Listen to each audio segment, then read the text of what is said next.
Let me give you a wake up call. Bharat में national mental health survey हुआ है। ये पहला सर्वे है जिसने मेंटल हेल्थ और डिप्रेशन के स्टैटिस्टिक्स सामने लेके आए हैं। भारत में 20 में से एक व्यक्ति डिप्रेशन से ग्रसित पाया गया है। इनमें से 15 से 24 वर्ष के बीच में ज्यादातर लोग थे। तो क्या हमारी यंगर जनरेशन डिप्रेशन का शिकार होती जा रही है? इसके बारे में विचार करना लाजमी है।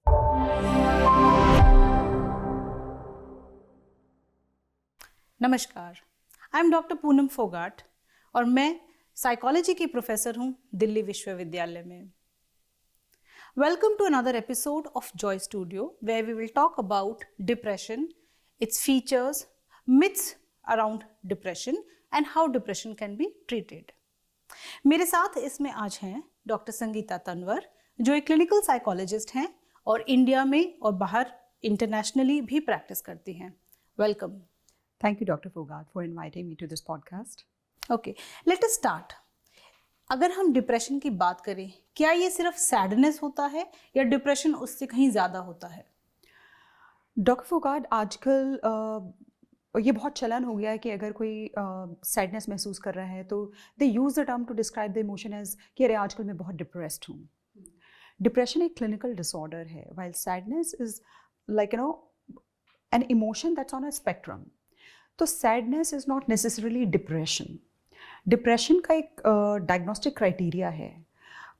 डिप्रेशन हम जब बोलते हैं जब सैडनेस के साथ और बहुत सारे सिम्टम्स आते हैं, जिसमें कि कुछ कॉग्निटिव सिम्टम्स हो सकते हैं। For example, person experiences a lot of negative thoughts, hopelessness होना शुरू हो जाती है, lack of joy in things person experience करना शुरू हो जाता है, like all the activities that were pleasurable to the person, they cease to provide any kind of pleasure or joy to the person. तो वो experiences उनके change हो जाते हैं। एक sense of worthlessness आना शुरू हो जाती है। एक unexplained guilt person may experience like the sense of burden on others, कि मतलब मैं किसी लायक नहीं हूँ, मेरी कोई क्षमता नहीं है, मैं दूसरों पर बोझ हूँ। इस तरह का महसूस होना शुरू हो जाता है। पर्सन में also feel that like life itself is so difficult. So ये कॉग्निटिव एस्पेक्ट है डिप्रेशन का। फिर इमोशनल लेवल पे जैसे आपने बोला, sadness is definitely a part of the depression, but that's not the only symptom. ऐसा ज़रूरी नहीं कि पर्सन सैड है, रो रहा है, तभी उसको डिप्रेशन है। कई बारी लो mood, like without experiencing sadness, not being able to experience joy in itself can be a symptom. Lack of motivation हो सकता है, lack of interest in activities हो सकता है। Physically person may experience low energy, fatigue, या तो sleep disturbance हो सकते हैं, पर्सन बहुत ज़्यादा सोना शुरू कर देता है, या फिर नींद बहुत कम आना शुरू हो जाती है। Changes in appetite and weight हो सकता है, या तो भूख बहुत ज़्यादा लगना शुरू हो जाती है, फिर there is a loss of appetite, जिसकी वजह से वेट में भी काफ़ी फ्लक्चुएशंस आ सकते हैं। इसके अलावा सोशल लेवल पे पर्सन में एक्सपीरियंस सोशल विड्रॉल। जो पर्सन बहुत सोशल था या कम भी सोशल था, लेकिन एटलीस्ट एक अप्रोप्रिएट सोशल बिहेवियर था, पर्सन में start experiencing person may start avoiding any kind of social interaction with people. Social interaction उसको बहुत heavy, overwhelming, burdensome, energy draining, fatigue causing लगना शुरू हो जाते हैं। Person may go into the state of social withdrawal. So इन सब के साथ जब हम देखते हैं, तब हम कहते हैं कि all these symptoms when are appearing in combination for at least 2 weeks of duration, that's when we can say that person definitely may have depression. But that again, we have to see things in context. We have to go for clinical evaluation to determine that the person has a clinical depression. Okay. दो सवाल इससे related. एक पहला कि ये diagnostic criteria जो आपने कहा, ये मानक जो हैं, ये किसने दिए हैं, ये कौन देता है, ये मानक कहाँ से आए हैं? और दूसरा ये कि जब आप किसी को इवेल्युएट करते हैं तो उसमें क्या देखते हैं, वो प्रोसेस क्या होता है, क्या क्या इवेल्युएशन होता है उसमें? Right. We have two basic parameters that we use in our clinical settings to determine whether a person has not just depression, any kind of mental disorder. So one is ICD-10, which is International Classification of Diseases. उसमें chapter 5 है that is completely dedicated to describe, define the mental health disorders. वहीं पर जब हम DSM की बात करते हैं, उसका फुल फॉर्म है Diagnostic and Statistical Manual of Mental Disorders. इसका 5th वर्जन आजकल अवेलेबल है। अगर आप क्लिनिकल साइकोलॉजिस्ट की बात करें तो they tend to follow more of DSM because वो completely dedicated document है to the mental health issues. While ICD में it follows the disease model, the medical model, where it sees तो ये किन mental health issues. संस्थाओं ने दिए हैं? Yeah, so the ICD दिया है WHO ने, World Health Organization. DSM is given by APA. That is an abbreviation for American Psychological Association. जब हम डिप्रेशन की बात करते हैं तो एक चीज़ होती है डार्क ट्रायड, ये मैंने सुना है। What is dark triad? So doctor Phogat, जिसको आप डार्क ट्रायड कह रहे हैं, उसे हम लोग कॉग्निटिव ट्रायड के नाम से भी जानते हैं। ओके। इसमें क्या होता है, there are cognitive biases present at 3 main levels. हम नेगेटिव ट्रायड की बात करें तो हमारे जो है नेगेटिव व्यूज़ अपने बारे में बन जाते हैं, सेल्फ के बारे में, ठीक है। फिर आता है नेगेटिव व्यू दूसरों के बारे में। थर्ड आता है नेगेटिव व्यू वर्ल्ड और अपने फ्यूचर के बारे में नेगेटिव सोच रखना। जब हम अपने बारे में नेगेटिव सोच के बारे में बात करते हैं तो हम कह सकते हैं, जब हमारा अपने बारे में व्यू नेगेटिव होता है, हम सोचते हैं हमारी कोई वैल्यू नहीं है, हमारी कोई वर्थ नहीं है, हम लो सेल्फ स्टीम का शिकार होते हैं, हम उन चीज़ों के लिए अपने आप को रीज़न मानते हैं जिसके लिए हम रिस्पॉन्सिबल नहीं होते हैं। जैसे कि मैं एक खराब इंसान हूँ, मैं खराब इंसान हूँ, मेरी वजह से लोग सफ़र कर रहे हैं, मैंने लोगों की लाइफ ख़राब कर रखी है, मैं कभी सक्सेसफुल नहीं हो सकता, या मैं फेलियर हूँ। बिल्कुल बिल्कुल। तो सक्सेसफुल नहीं हो सकता, वो हम लाइक वर्ल्ड एंड फ्यूचर में आ जाते हैं, ठीक है।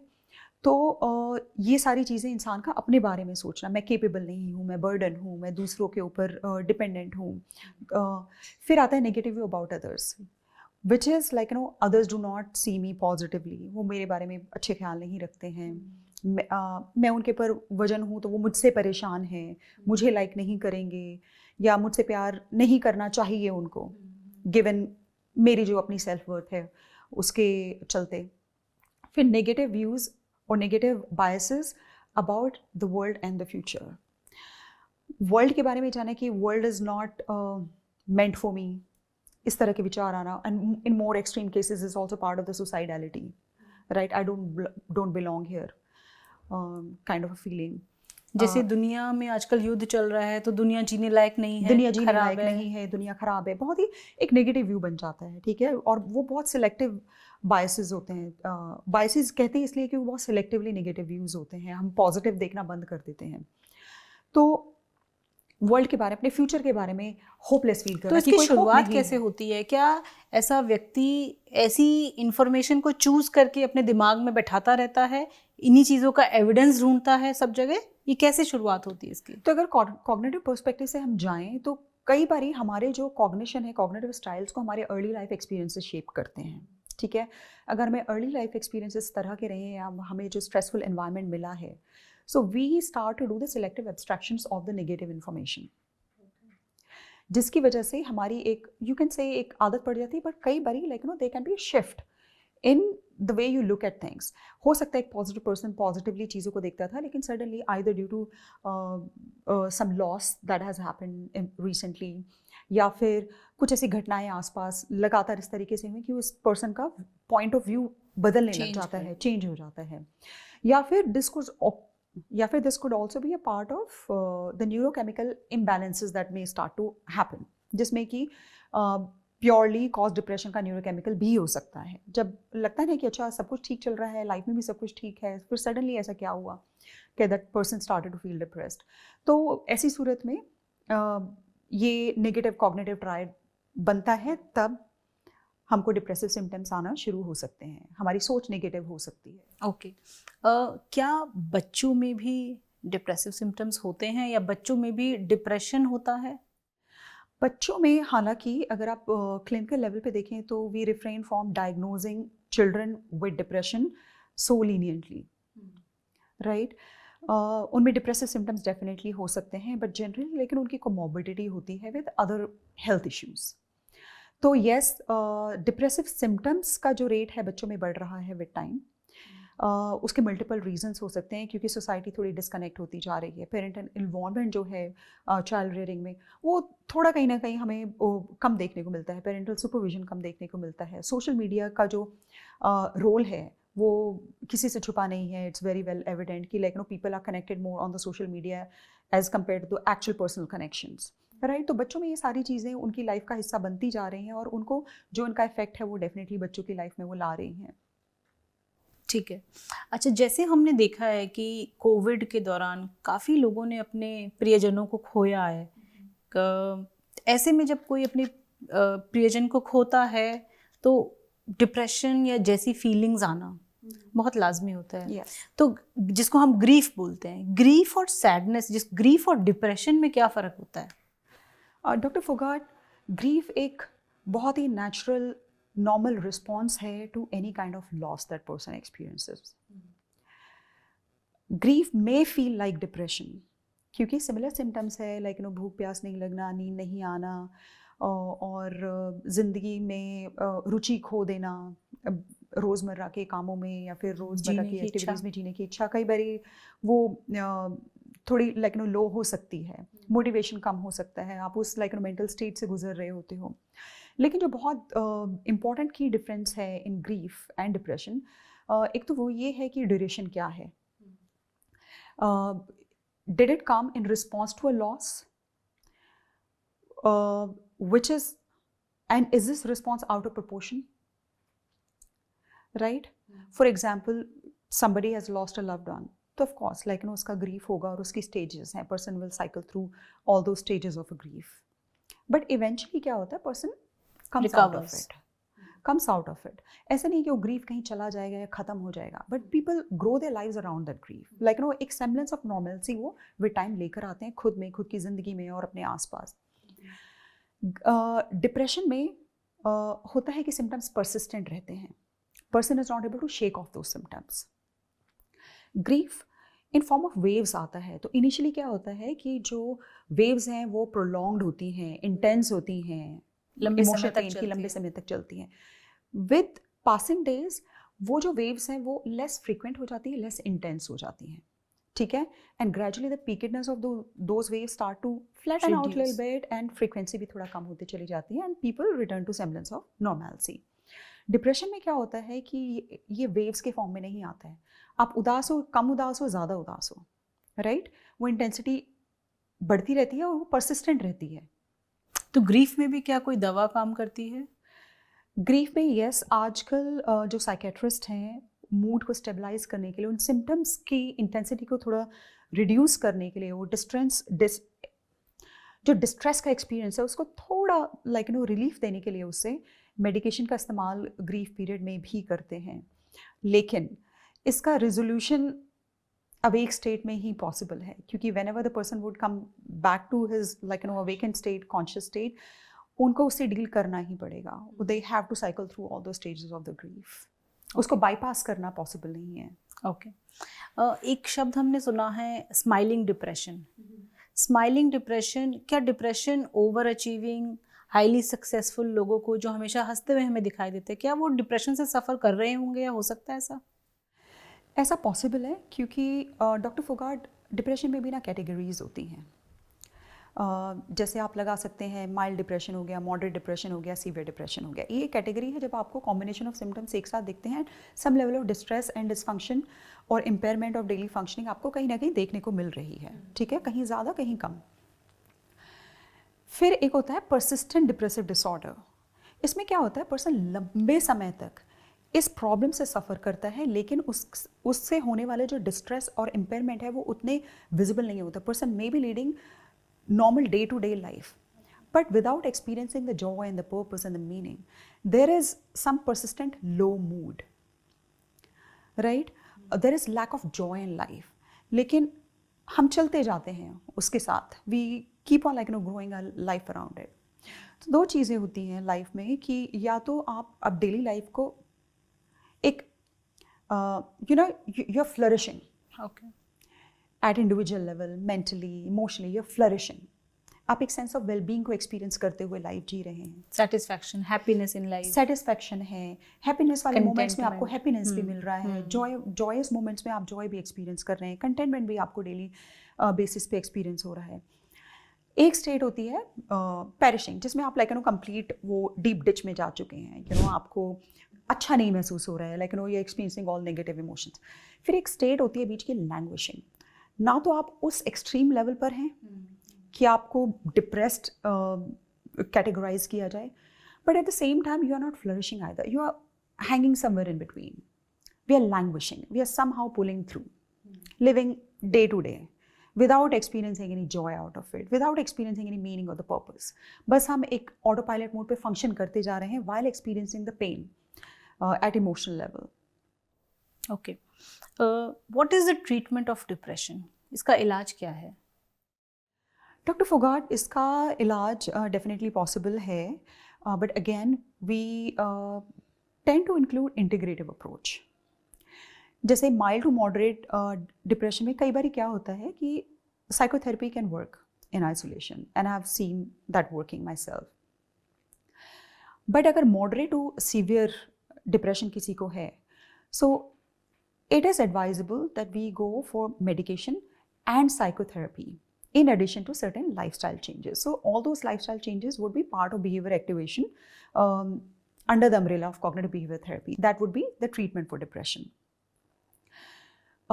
ये treatment modalities हैं, but treatment route जो भी हो, family support, behavior activation are integral part of the treatment of depression. जैसे डिप्रेशन का अगर हम प्रोग्नोसिस की बात करें, अगर कोई सफ़र कर रहा है डिप्रेशन से, क्यों क्या वो हमेशा सेम लेवल पे रहेगा in spite of the treatment ले भी रहा है लेकिन फिर भी वो बेहतर महसूस नहीं कर रहा? क्या होता है इसका प्रोग्नोसिस? मेडिकेशन हेल्प करती है to stabilise your mood definitely. तो ऐसा नहीं है कि मेडिकेशन लेते हुए भी आप अगर डिप्रेस्ड हैं तो आप मेडिकेशन के बाद भी डिप्रेस्ड ही महसूस करते रहेंगे.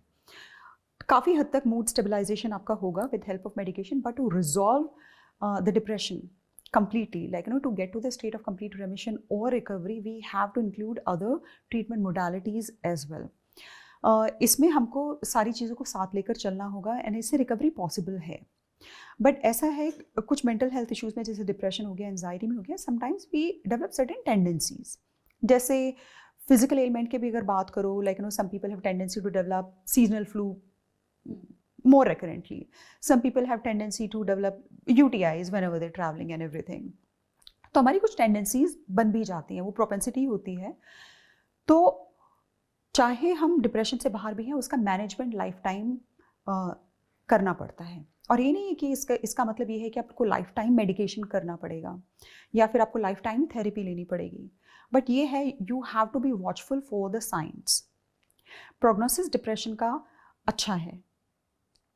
People can lead normal life after the remission or recovery from depression, but like I said, we may develop tendencies. तो इस knowledge को हम use करते हैं to better prepare ourselves for the upcoming challenges or the setbacks in life, so that we are better prepared to deal with that and prevent ourselves from getting into the next cycle of the depression again.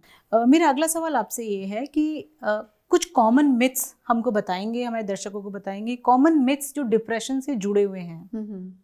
Yes, सबसे बड़ा myth जो है जिसकी वजह से बहुत stigma भी associated है with not just depression, with any kind of mental health issues, वो ये है कि इंसान को अगर डिप्रेशन है तो वो तो मतलब कंप्लीटली डिसफंक्शनल हो चुका है, या तो पागल हो गया है, या मेंटल हेल्थ इश्यूज हैं तो अब ये इंसान किसी काबिल नहीं है. ठीक है, ये बहुत बड़ा मिथ है. With treatment and management of the symptoms that person can return to normal functioning. ये एक मिथ है. दूसरा मिथ है कि अगर एक बार किसी को डिप्रेशन हो गया है तो मतलब ये हमेशा की बीमारी बन गई है, अब वो हमेशा ही इंसान डिप्रेस्ड रहेगा या फिर लाइफ टाइम उसका इलाज चलेगा. ऐसा नहीं है. Person may get episodes of depression, but इसका मतलब ये नहीं है कि वो लाइफ टाइम की बीमारी है. उसका management yes, we have to be vigilant, careful कि कब कब लाइफ में सेटबैक्स आ सकते हैं, तो उस टाइम पे we have to be better prepared. But person can live normal life after remission और रिकवरी. एक मिथ है कि अगर पर्सन को डिप्रेशन है तो डेफिनेटली उसको सुसाइडल आइडिएशंस होंगे. ऐसा ज़रूरी नहीं है. ऐसा हो भी सकता है, नहीं भी हो सकता है. डिप्रेशन के लेवल्स पर डिपेंड करता है. डिप्रेशन में एक चीज़ होती है सेल्फ हार्म या सुसाइडल बिहेवियर. सुसाइडल बिहेवियर कैसे पहचाना जा सकता है, या क्या होता है कि किस लेवल पे जाके इंसान सुसाइड की कोशिश कर सकता है? जब हम डिप्रेशन के केस में रिस्क एवैल्यूएशन करते हैं, कुछ चीज़ों का हमें बहुत ध्यान देना होता है इन अ क्लिनिकल सेटिंग. सबसे पहली चीज़ कि we do the direct questioning to the client और the patient to understand whether person has any ideation और नॉट. उनकी अपनी लाइफ या डेथ के बारे में विचार क्या है उस पीरियड के दौरान. दूसरा, क्या उनका इंटेंट है, क्या वो ऐसा अपने बारे में कुछ एक्टिव इंटेंशन रख रहे हैं to end the life. Third है plan. Have they started contemplating? Okay. Have they started planning about it? Are they talking about the time or the place? Modality. Modality. Is that like coming up in the conversation? Second, has the person started talking about saying goodbyes or just giving away the possessions? Those could be subtle hints. नहीं, एक अच्छा hint है ये कि जैसे किसी के पास कोई इसकी खास चीज रखी है, वो किसी को दे कि भाई ये आप संभाल के रखिएगा मेरे बाद. या फिर एक emotional tone to the goodbyes that changes, that may be an indicator. Second person is talking about the life being burden, life being meaningless and purposeless. That could be one indicator. So ये कुछ ऐसे science हैं जिन की तरफ हम ध्यान दे सकते हैं. और कई बार ऐसा होता है after some suicide has happened, that's when it click to people. अच्छा, उसने मुझसे तब ये कहा था यार लाइफ अच्छी नहीं चल रही, लाइफ इतनी भारी लगती है मुझे. आसपास बाद में हम चीज़ों को कनेक्ट करते हैं कि शायद ये इसीलिए कहा गया था मुझसे, या ये मुझे इसीलिए दिया गया था कि संभाल के रखिए. बिल्कुल. तो ये बहुत, जिसे कहते हैं ना, आफ्टर द फैक्ट थॉट हम लोगों को आता है. लेकिन जब ये चीज़ें हो रही होती हैं, अगर हम उनको थोड़ा सा ध्यान दे लें तो मेरे हिसाब से एक ज़िंदगी बचाई जा सकती है. बिल्कुल. Thank you doctor Tanwar for coming here and discussing about depression, its causes and certain myths related to depression. Let me tell you, depression is a silent killer. Depression को एक छुपा हुआ किलर के तौर पे देखा जाता है. अगर आपके आसपास या आप किसी को जानते हैं या आपका फैमिली मेम्बर डिप्रेशन या डिप्रेशन के किसी भी सिम्टम से सफ़र कर रहा है, प्लीज़ उसको गौर कीजिएगा, उसको पहचानिए, उसको जानिए और हेल्प के लिए उनको भेजिए. नंबर्स आपके साथ शेयर कर दिए जाएंगे डॉक्टर तनवर के भी, उनके क्लिनिक के. Hope this episode helps your near and dear ones. Thanks for listening to us, and if you like this episode, please like us and subscribe to the channel Joy Studio. Thank you.